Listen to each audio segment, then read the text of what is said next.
दर्शक बंधु ओडिशार अंगनवाड़ी कर्मी माने सेमानकर विभिन्न समस्यार समाधान पाई दीर्घ दिन धरी आंदोलन और दाबी करी आछुछंती।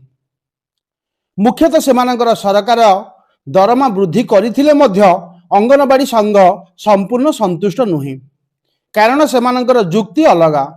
सेमानकु जहा केंद्रीय अवदान मिलुछि सेमाने दाबी करुछंती कि केंद्र सरकार और राज्य सरकार मिसी अति कम रे 18,000 टंका दरमा दियंतु, नियमित चाकिर सुविधा करंतु, सेमानकु भत्ता बदल रे दरमा शब्दर व्यवहार करी संपूर्ण मात्रा सरकारी सुविधा प्रदान करा जाऊ। स्मार्टफोन और डाटा खर्च पाई ऑनलाइन रे रिपोर्ट पठाइबा पाई सरकार भल फोन एवं इंटरनेट खर्च दियंतु बोली सेमानकर दाबी करि आउछंती। तापर हमर रहिला ग्रेच्युटी पाइबा पाई योग्य एहाकु ओडिसा रे संपूर्ण भावे लागू करिबा पाई संघ पक्षरु चाप प्रयोग करा जायछि। आज पर्यंत अंगनवाड़ी आशा माँ मानकु ना किछि सरकारी वेतन, ना ग्रेच्युटी, ना पेंशन, ना किछि सामाजिक सुरक्षा। दिन कि दिन महंगा एते बढ़ी गलानी किंतु दरमा जेतिकी सेतिकी रे अछि। उत्तर प्रदेश भली राज्य रे अंगनवाड़ी कर्मी को 7,000 टंका वेतन मिलुछि, सहायिका को दरमा 4,000 टंका, जहाँकि गोटे परिवार चलाइबा बहुत कष्ट।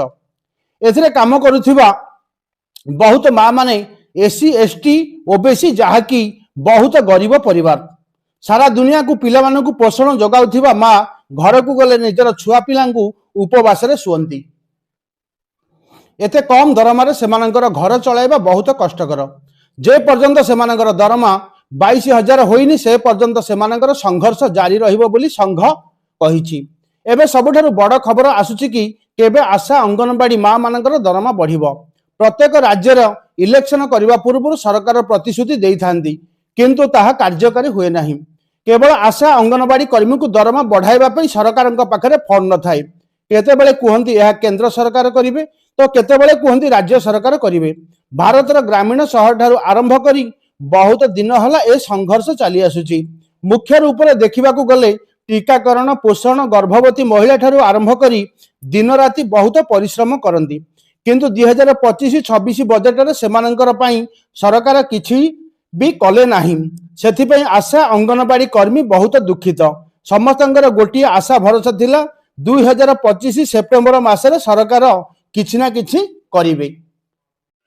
ओडिशार अंगनवाड़ी कर्मी माने सेमानकर विभिन्न समस्यार समाधान पाई दीर्घ दिन धरी आंदोलन और दाबी करी आछुछंती।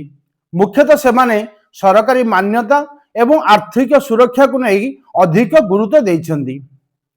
सरकारी मान्यता कौन आसंतु जानिबा। अंगनवाड़ी कर्मी और सहायिका को स्वेच्छासेवी बदल रे सरकारी कर्मचारी भावे घोषणा करिबा पाई सेमाने दाबी करुछंती। दरमा वृद्धि और मासिक पारिश्रमिक कर्मी माने सेमानंकर मासिक भत्ता को 18,000 रु 21,000 टंका पर्यंत वृद्धि करने को दाबी करुछंती। सहायिका मानक पई एही राशि प्राय 9,000 रु 10,000 टंका करने को अनुरोध करा जायछि। तापर हमर रहिला पेंशन और अवसरकालीन सुविधा। अवसर परे जीवन धारण पई मासिक 5,000 टंका पेंशन देबा को दाबी देइछंती। अवसर समय रे एककालीन सहायक राशि को वृद्धि करिबा पई सेमाने प्रस्ताव देइछंती। मिनी अंगनवाड़ी केन्द्रर उच्छेद। राज्य रे थिबा समस्त मिनी अंगनवाड़ी केन्द्र को पूर्णांग केन्द्र रे परिवर्तन करिबा एवं सेठाकार कर्मी मानकु समान सुविधा प्रदान करिबा एहार मुख्य दाबी। अन्यान्य गुरुत्वपूर्ण दाबी ग्रेच्युटी सुविधा। सुप्रीम कोर्टक निर्देश अनुजाई सेमानकु ग्रेच्युटी प्रदान करिबा। तापर हमरा आसिला चाकिर शर्तावली।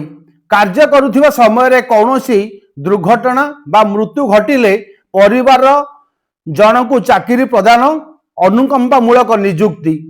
अभियुक्त कार्यालय विभिन्न सरकारी योजना रे सेमानकु अतिरिक्त कार्य रे नियोजित करा जायथिबारु एथिपाई स्वतंत्र पारिश्रमिक दाबी करि आछंती।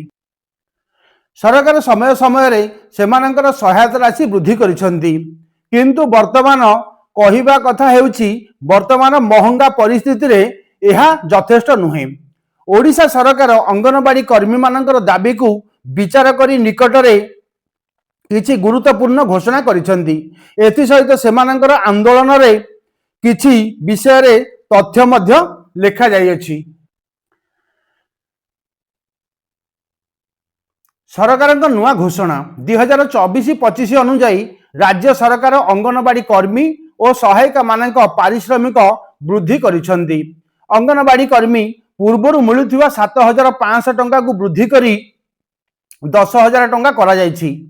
मिनी अंगनवाड़ी कर्मी एमानकर पारिश्रमिक 5,375 टंका रु 7,250 टंका को वृद्धि पाइछि। सहायिका पूर्वर मिलुथिबा 3,750 टंका को वृद्धि करी 5,000 टंका करा जायछि।